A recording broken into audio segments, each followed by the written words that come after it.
வணக்கம். Welcome to KRK ஆன்மீகம். நிறம் மாறும் சிவன். தஞ்சாவூர் கும்பகோணம் சாலையில் பாபநாசத்திலிருந்து 1 கிலோமீட்டர் தொலைவில் திருநல்லூர் என்ற ஊரில் 2000 வருஷங்களை கடந்த மிகவும் பழமையான கல்யாண சுந்தரேஸ்வரர் என்ற ஒரு சிவன் கோவில் இருக்கிறது. இங்கே மூலஸ்தானத்தில் இருக்கிற ஈசன் சுயம்பு லிங்கேஸ்வரர்.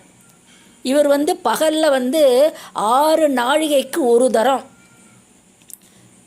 தாமிர நிறத்திலும் இளம் சிவப்பு நிறத்திலும் தங்க நிறத்திலும் நவரத்தின பச்சை நிறத்திலும் இன்னதென்று சொல்ல முடியாத ஒரு நிறத்திலும் டெய்லி பக்தர்களுக்கு காட்சி கொடுக்கும் ஒரு அற்புத நிகழ்ச்சி நடக்கிறது.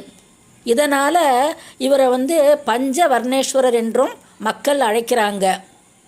இங்கே கருவறையில் பெரிய உருவத்தில் சுதை வடிவில் பெருமானும் பெருமாட்டியும் காட்சி கொடுக்குறாங்க. இப்போ பெருமாள் கோவிலில் தான் சடாரி வைக்கிறது வழக்கம். ஆனால் சிவன் கோவிலில் இந்த மாதிரி வைக்கிறது பழக்கம் கிடையாது. ஆனால் இங்கே ஈசனின் திருவடியை சடாரி மாதிரி வைக்கிற பழக்கம் இந்த கோவிலில் இருக்கிறது. பிடிச்சிருந்தால் லைக் பண்ணுங்கள், ஷேர் பண்ணுங்கள், கமெண்ட் பண்ணுங்கள், சப்ஸ்கிரைப் பண்ணுங்கள்.